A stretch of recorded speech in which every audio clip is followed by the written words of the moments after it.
জামাতে ইসলামী বা জামাত শিবির তারা তো একটি ধর্মভিত্তিক রাজনৈতিক দল, রাইট? আবার ছোটবেলা থেকে আমরা আমাদের পরিবারের কাছ থেকে, সোসাইটির কাছ থেকে, মসজিদ মক্তব থেকে শিখে এসেছি বা শুনে এসেছি নারী, মদ, সিগারেট, জুয়া এগুলো যাকে একবার জীবনে পেয়ে বসে তার জীবন বরবাদ। বা এই বিষয় নিয়ে ধর্মেও বিভিন্ন ধরনের বিধিনিষেধ আরোপ করা আছে। পাশাপাশি বাদ্যযন্ত্র বা মিউজিক এই ক্ষেত্রে ধর্মের কঠোর বিধিনিষেধ রয়েছে। তো এই যে বিষয়গুলো, এই ক্ষেত্রে একটা ধর্মভিত্তিক রাজনৈতিক দল জামাত শিবির তাদের অবস্থান কোন জায়গায়, আজকে সেই বিষয় নিয়ে আমরা তথ্য প্রমাণ সহকারে একটু অ্যানালাইসিস করার চেষ্টা করি। চলুন তাই সরাসরি ডিরেক্ট হিট দ্য পয়েন্টে চলে যাই। হিট দ্য পয়েন্ট নাম্বার 1, শুরুতেই আসি মদ নিয়ে। কারণ হঠাৎ করেই জামাতের আমির সাহেব একটি বক্তব্য রেখেছেন যে যদি আমরা ক্ষমতায় যেতে পারি তাহলে কথা দিচ্ছি কেরু অ্যান্ড কোং সহ সবগুলো মিল ফ্যাক্টরি জীবন্ত করে তুলব, লুটপাট বন্ধ করে দেব। জামাতের আমিরের এই বক্তব্যটি সামনে আসার পরে সোশ্যাল মিডিয়ায় মোটামুটি আলোচনা সমালোচনা তুঙ্গে রয়েছে এবং অনেকে বলার চেষ্টা করছে যে কেরু অ্যান্ড কোং এই কোম্পানিটি মদ উৎপাদন করে, আর জামাত ক্ষমতায় আসলে তারা মদের লাইসেন্স দিয়ে দিবে। আবার জামাত শিবিরের পক্ষ থেকে তাদের লোকেরা এটাকে কাউন্টার দিচ্ছে যে কেরু অ্যান্ড কোং এই কোম্পানি মদ উৎপাদন করে না। তো এই বিষয়টি নিয়ে চলুন আমরা একটু তথ্য প্রমাণের মাধ্যমে সঠিক তথ্যটা কি জানার চেষ্টা করি। চলে যাই উইকিপিডিয়ায়। উইকিপিডিয়ায় বলছে Carew and company Bangladesh limited এই প্রতিষ্ঠানটি সরকারি বা রাষ্ট্রায়ত্ত একটি প্রতিষ্ঠান।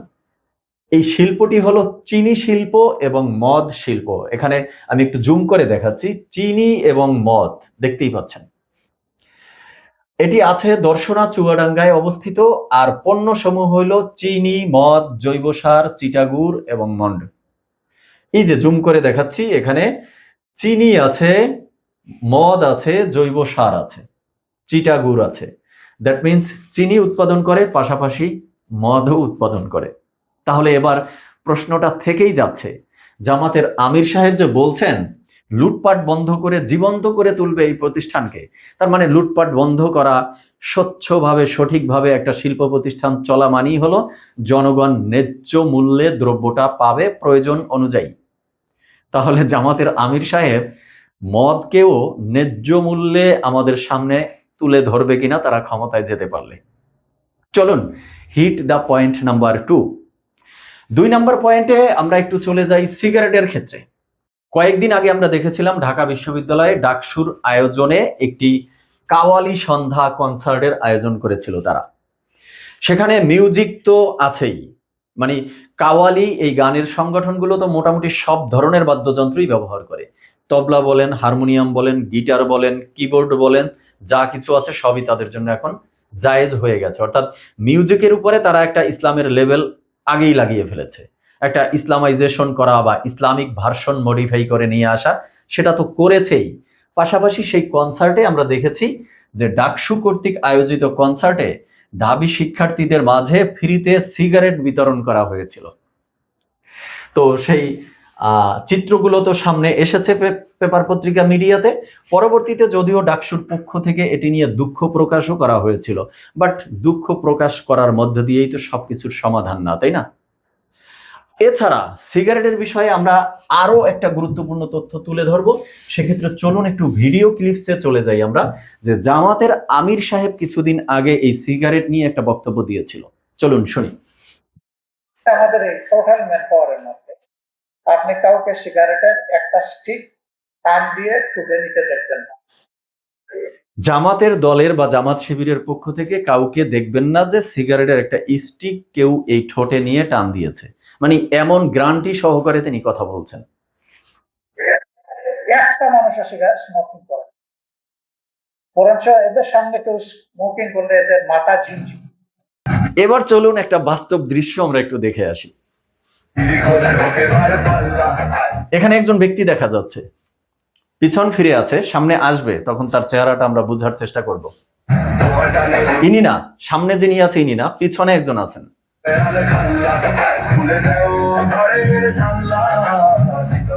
আই থিঙ্ক চিনতে পারছেন ব্যক্তিটা কে। চলুন আরেকটু ভালোভাবে একটু দেখার চেষ্টা করি।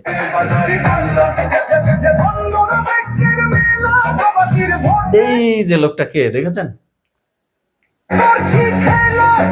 এই যে আড়াল হয়ে যাচ্ছে, এই যে টকশোতে মোটামুটি গলা ফাটানো জামাতের পক্ষের একজন রাজনৈতিক বিশ্লেষক, টকশোবিদ ব্যারিস্টার শাহরিয়ার কবির, তাকে দেদারসে সিগারেট টানতে দেখা যাচ্ছে। তো জামাত শিবিরের সিগারেটের অবস্থান আমরা দেখলাম, কিন্তু প্রশ্ন হলো এই জামাতের আমিরকে ইচ্ছা করে চুলকিয়ে ঘা বানানোর দরকারটা কি ছিল? মানে আমি এ পর্যন্ত দেখিনি যে পাবলিকলি কেউ সিগারেট খায় কি খায় না জামাত শিবিরের, এমন প্রশ্ন জামাতকে কেউ করেছিল কিনা, জামাতের আমিরকে। বাট তিনি নিজে বেশি সাধু সাজতে গিয়ে নিজে ইচ্ছা করে এতটা কনফার্মেশন দেওয়ার পরে, নিশ্চয়তা দেওয়ার পরে এখন একের পর এক বাস্তব চিত্র সামনে আসতেছে। এবার হিট দ্য পয়েন্ট নাম্বার 3, নারী টপিক। নারীর বিষয়ে জামাতের আমির সাহেব বলেছেন, যারা নারীদের অসম্মান করবে তাদের চোখ উপড়ে ফেলা হবে, যারা নারীদের প্রতি কুদৃষ্টিতে তাকাবে তাদের চোখ উপড়ে ফেলা হবে। অপর একজন জামাতের নেতা বলেছিল যে ডাকসু মানে পূর্ববর্তী ডাকসুর আমলে ঢাকা বিশ্ববিদ্যালয়ের নারী শিক্ষার্থী বা ডাকসুর নারী প্রতিনিধিরা ছিলেন বেশ্যা। তার মানে তাদের নারী সম্পর্কিত দ্বিমুখী অবস্থান আমরা দেখতে পাচ্ছি। যদিও তীব্র সমালোচনা এবং চাপের মুখে পড়ে জামাতে ইসলাম এই ব্যক্তিকে এই বক্তব্যের কারণে জামাতের দল থেকে বহিষ্কার করেছে, বাট এই বহিষ্কার যে কি জন্য সেটা তো আমরা জানি। তো প্রশ্নটা হলো তাদের যে এই দ্বিমুখী অবস্থান নারী সম্পর্কে, কোন ধরনের নারীদেরকে তারা সম্মান দেখাতে চায়, কোন ধরনের নারীদের প্রতি তাদের রেসপেক্ট আছে, আর কোন নারীর ক্ষেত্রে তারা এই ধরনের জঘন্য অশ্লীল ভাষায় বা অশ্লীল দৃষ্টিতে নারীদেরকে দেখে।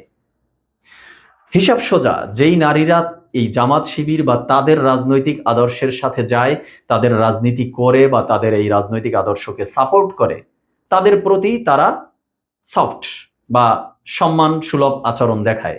আর যেই নারীরা এই জামাত শিবিরের রাজনীতিকে পছন্দ করে না, বা যেই নারীরা জামাত শিবিরের মানে যে তাদের একটা প্যাকেজ নারীদেরকে নিয়ে, নারীদের ড্রেস আপ নিয়ে, নারীদের পর্দা নিয়ে, নারীদের কর্মক্ষেত্র বা গণ্ডি নিয়ে, সেই প্যাকেজ থেকে বা সেই গণ্ডি থেকে যেই সকল নারীরা বের হয়ে গেছে, তাদের পর্দা বা ড্রেস আপ মানে না, তাদের গণ্ডির মধ্যেও থাকতে চায় না, সেই সকল নারীরা এদের দৃষ্টিতে বয় একার তালব্যশয় জফলায় আকার। হিসাব তো সোজা। আমরা একটু দেখি, চলুন তথ্যচিত্রের মাধ্যমে যে কোন কোন নারীরা তাদের কাছে সম্মানের জায়গা পায়। সেটা হলো এই যে যখন সাদিক কায়েম এবং এস এম ফরহাদের সাথে তাদের রাজনৈতিক কার্যাবলীতে নারীরা থাকে, সেক্ষেত্রে তারা আবার অনেকটা স্যাক্রিফাইস দেখায়, ড্রেস আপ ঠিক আছে কিনা, পর্দা করছে কিনা, এক্ষেত্রে তারা একটু কম্প্রোমাইজ দৃষ্টিতে দেখে যে না, সে যেহেতু আমাদের সাথে রাজনীতিটা অন্তত করে, সেক্ষেত্রে তাকে কিছুটা স্যাক্রিফাইস তো করাই যায়। এরপরে এই যে দেখুন শফিকুল ইসলাম মাসুদ সাহেব, তিনি কত সুন্দর রাজনীতির মাঠে এসে নারীদেরকে সাথে নিয়ে বসে বসে রাস্তায় আন্দোলন করতেছে। এই ক্ষেত্রে আবার এই নারীদের প্রতি হলো তাদের সম্মানের দৃষ্টি, তারা নারীদেরকে সম্মান করতে চায়, কারণ পোশাক আশাক যা থাকে না থাকুক, রাজনৈতিক আইডিওলজিটা তো তাদের একই জায়গায়। এছাড়া আমরা যদি দেখি ঢাকা বিশ্ববিদ্যালয়ের সেই ম্যাডাম মোনামি ম্যাডাম, তো তারও ড্রেস আপ তাদের সাথে যাক না যাক, রাজনৈতিক আদর্শটা যেহেতু যায়, তো এই সকল নারীর ক্ষেত্রে তারা সম্মান দেখাতে চায়। এই হলো নারীর অবস্থান। তো এই নারীর অবস্থান নিয়ে বা নারী সম্পর্কে জামাতের আগামী দিনে ক্ষমতায় আসতে পারলে আর কি কি বলেছিল, চলুন আমরা একটু দেখার চেষ্টা করি। শুরুতে বলেছিল যে ক্ষমতায় গেলে নারীদের কর্মঘণ্টা 5 ঘন্টা কমিয়ে নিয়ে আসবে এবং বেতন পাবে ওই পুরুষদের মতো 8 ঘন্টা বা 9 ঘন্টা কাজ করলে যা পাবে তাই। তো এটা বলার পরে মোটামুটি প্রকাশ্যে এসেছিল, সবাই এ নিয়ে কথা বলেছিল যে এটা হলো একটা ম্যাটিকুলাস ডিজাইন, আস্তে আস্তে নারীদেরকে কর্মবিমুখ করে ঘরবদ্ধ করা, ঘরের মধ্যে আটকে রাখার প্ল্যান। কারণ কোনো প্রতিষ্ঠানই চাইবে না যে 9 ঘন্টা 8 ঘন্টার পারিশ্রমিক দিয়ে সে 5 ঘন্টার শ্রম কিনে নেবে। কারণ কোনো ব্যবসা প্রতিষ্ঠান বা কোনো ফার্মে, কোনো ইন্ডাস্ট্রি, কোনো দাতব্য প্রতিষ্ঠান বা সৎকার প্রতিষ্ঠান খুলে বসেনি, তারা সেখান থেকে সর্বোচ্চ প্রফিট অর্জন করতে চাইবে, তাই না? তার মানে এই ধরনের আইন সরকার করে দিলে তার মানে আস্তে আস্তে তারা নারী কর্মী নেবেই না তাদের প্রতিষ্ঠানে। নারীরা আস্তে আস্তে কর্মবিমুখ হয়ে যাবে, কর্ম থাকবে না, কি করবে? তারা ঘরবন্দি হয়ে যাবে। হিসাবটা সোজা। এরপরে বিষয়টা আরো প্রকাশ্যে আসে যখন বলে নারীরা ঘরে সময় দিলে সম্মানিত করবে সরকার। জামাতের সরকার গঠন করতে পারলে যেই নারীরা ঘরে থাকবে তাদেরকে সম্ভবত বসিয়ে বসিয়ে বেতন দিবে, না কিভাবে সম্মানিত করবে তারাই জানে। তার মানে নারীদেরকে ঘরবন্দি করারই তাদের একটা চেষ্টা। পরবর্তীতে যে বক্তব্যটা এখন সামনে এসেছে, বলছে যে এত তালা কেনার টাকা নেই যা দিয়ে নারীদের ঘরবন্দি করে রাখবো আমরা। তার মানে কি জামাতের আমির সাহেব, যদি টাকা থাকতো তাহলে আপনারা ঘরবন্দি করে রাখতেন। যদি তাই হয়ে থাকে তাহলে টাকার অজুহাতটা দেখাইয়েন না, কারণ টাকা চলে আসবে অটো। আমি কয়েকটা প্রসেস বলে দিচ্ছি। একটা প্রসেস হলো আপনি শুধু মানে নিজের অবস্থানটা ক্লিয়ার করেন যে ক্ষমতায় আসলে নারীদেরকে ঘরবন্দি করে রাখবেন কিনা।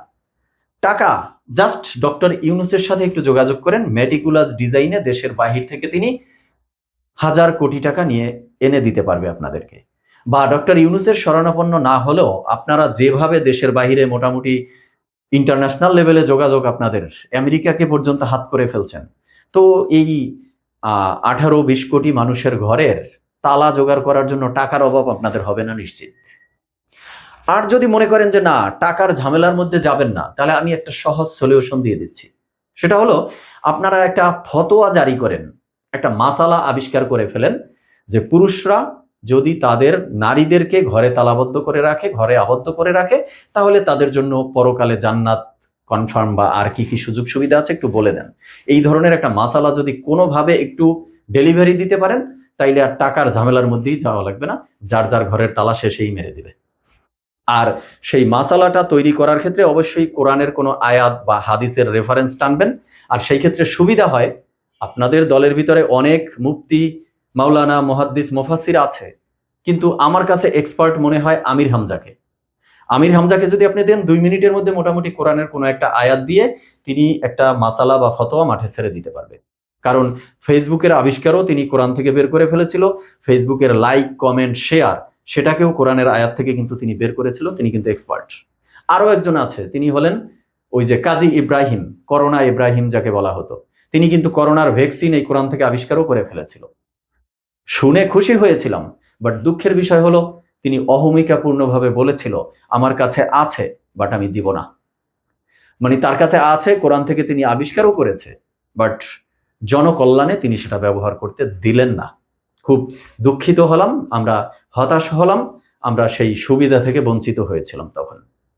কনক্লুশনে এসে যেটি বলবো সেটা হলো এই মিউজিক বা বাদ্যযন্ত্র, নারী, মদ, সিগারেট, এই ক্ষেত্রে মোটামুটি আমরা তথ্যভিত্তিক আলোচনার মাধ্যমে দেখতে পারলাম যে জামাত শিবির একটা ইসলামের লেভেল বা ইসলামের ট্যাগ লাগানোর চেষ্টা করছে, একটা ইসলামাইজেশন বা ইসলামিক করে একটা হালাল ভার্সন তৈরি করার চেষ্টা করছে বলে মনে হচ্ছে। দর্শক শ্রোতা, আপনারা আপনাদের মতামত কমেন্টে জানাবেন। আজ এ পর্যন্তই, সবাই ভালো থাকবেন, সুস্থ থাকবেন, ধন্যবাদ সবাইকে।